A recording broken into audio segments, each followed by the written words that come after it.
What's going on, guys? Sean here, coming at y'all with a quick little video. I want to talk about last night's game and go over how I'm feeling moving forward. First things first, please hit that like, subscribe if you haven't already. Over 60% of people who watch my videos are not subscribed.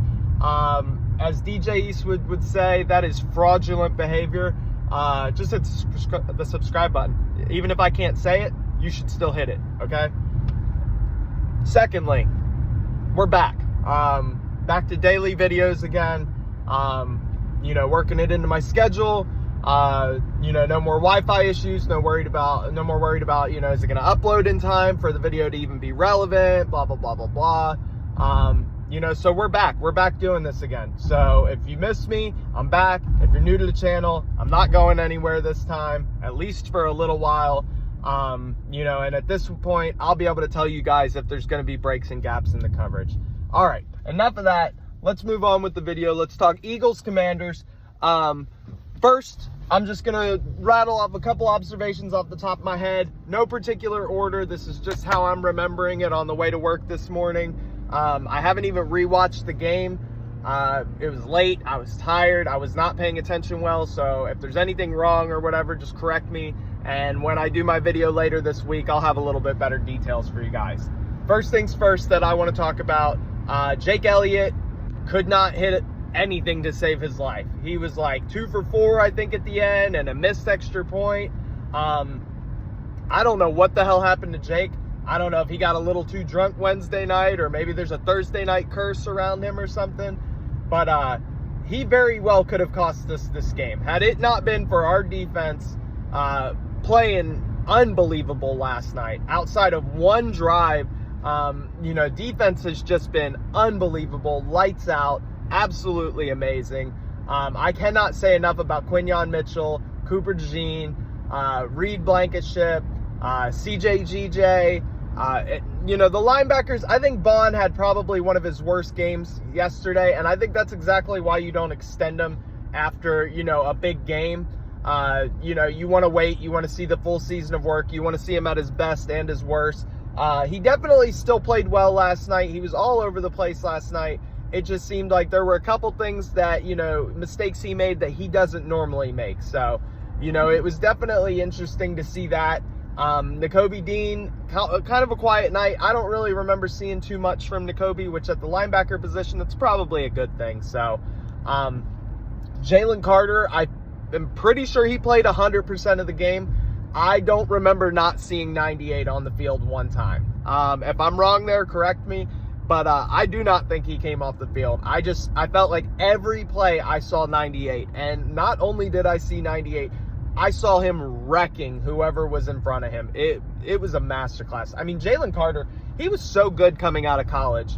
And he was so good in his rookie year, the first half of his rookie year at least. I thought he was good all year. He just got adjusted the way they were blocking him in the second half of the year. But, he's better. I mean, I don't want to say it because he's not far enough along yet, but he is like the Tyrese Maxey of developmental players in the NFL. Him and, Tyrese just getting better every year, working on all the little things that they just could get better at, every year picking a couple things and just finding a way to get better and better and better. It's really, really been unbelievable. It's been great to watch this year. As much of a disappointment as Jordan Davis has been to me in a lot of senses, Jalen Carter has made up for everything. Him and Milton Williams. I think when Milton Williams has been out there, he's been making his impact felt too. What else? Drops. We'll talk about drops. Jake Elliott and the wide receivers last night. I don't even understand. I've never seen Smitty drop multiple passes. I don't know. And when you look at the stats this morning, I don't even think they were correct because I feel like I seen him drop 2 or 3 passes. I'm pretty sure it said on the stats this morning that he only missed on two of his targets. But, that felt wrong. Maybe it was just the group dropping so many. I'm putting more blame on Smitty than I should. But it was awful. It was absolutely awful. Drops from Dotson, Smitty, AJ, which AJ has drops here and there, but he makes up the big plays for it later. It didn't seem like AJ ever got a chance to make up for the mistake later in the game like normal. I thought that was weird too. Really didn't matter though, because the main dude from last night is definitely going to be Saquon Barkley. Before I get fully into him, Jalen Hurts, I felt like he didn't have a great game. There was a couple decisions where I was like, what are you doing? There were a couple plays where you look and you see the replay and there's a guy wide open, just look a little further to the left. And, that was kind of disappointing, but no turnovers, 1 rushing touchdown. Overall, good passer rating. Can't complain about a clean game from Jalen. Anyone can make better decisions. Anyone can make worse decisions. So if that's the game he has to play for us to win, so be it. I just felt like there were a couple opportunities for him to have a bigger game than he did. So with that being said, Saquon Barkley, on the other hand, took advantage of every single rep that he got. I think even Kenneth Gainwell, a lot of people love talking shit about Kenneth Gainwell, but I feel like as the season's gone on, he has filled in behind Barkley better and better and better. It's gotten better and better and better. And Barkley should be in MVP talks this year. Plain and fucking simple. It just, people were saying he was dead and he wasn't the same player anymore. And you got people saying that, we wasted money on him, blah, blah, blah, blah, blah. He's made 2 mistakes all season. And unfortunately, if you take one of those mistakes away, we probably win a game. Quarterbacks throw picks every week. Patrick Mahomes had as many picks as he had touchdowns through like 3 weeks of the season, 4 weeks of the season. Guys turn the ball over. Saquon is a fucking MVP this year. You can't tell me otherwise. 100 plus yards from scrimmage in like every game. It seems like 100 rushing yards just comes so easy for him. I've never seen an Eagles running back that makes 100 yards look so effortless. It's so effortless. And then in the passing game on top of it, I remember people saying earlier in the year, in the offseason, we're still going to have to rotate in a back on passing downs. I can tell you right now in this game, I watched Saquon throw a block for a big 3rd down gain. I believe it was 3rd down.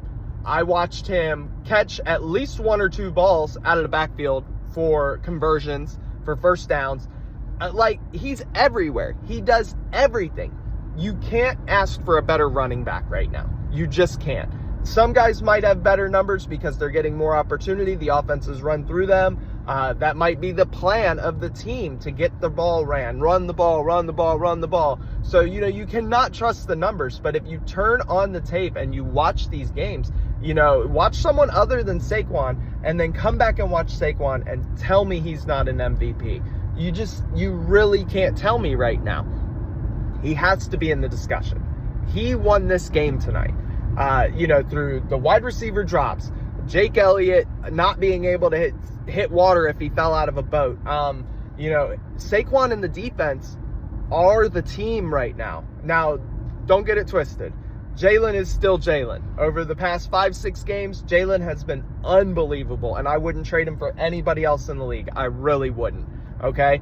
But as a coaching staff, game manager Jalen, Saquon Barkley, and this defense will feed families. This team, set up that way, the way I saw them win against the Commanders, will beat anybody in the league. People talking shit about the Commanders. That's a good fucking team, dude. You know how you know that's a good team? Because they had you sweating through the whole first half, didn't they? Shitty teams don't make you sweat, okay? It just don't work like that. Yeah, you can have bad days against bad teams, blah, blah, blah, blah, blah. That's what we did against the Buccaneers. No, this is not the same. They are a good team. You cannot tell me otherwise. To Commanders fans, good game. Great game. Can't wait to see the second one. I think the second game is going to be even more exciting than this one was. To everybody out there doubting the best division in football, once again, it goes without saying, when you have no repeating division winners for like 15, 20 years, that you're in a pretty good fucking division, okay? This isn't the AFC South with the Texans and the Titans and blah, blah, blah, blah, blah. It's nothing like that. This is the NFC East, and it is one of the top divisions in football, okay? And you just can't tell me otherwise. So a win in that division is important. With that being said, I'm going to wrap it up for now. I missed a lot. It is what it is, guys. it'd be like that sometimes. All right. I'll be back with more later in the week. Definitely going to drop at least one more video, and then I'll probably do a wrap up of Sunday. We'll talk about some other games, talk about some stuff that's happening in the NFL. But with that being said, guys, I appreciate y'all. I love y'all. Thank you so much for coming on. Thank you so much for liking, subscribing, continued support. If you're new, thank you. Guys, I love y'all. I can't wait to watch more Eagles football. Peace.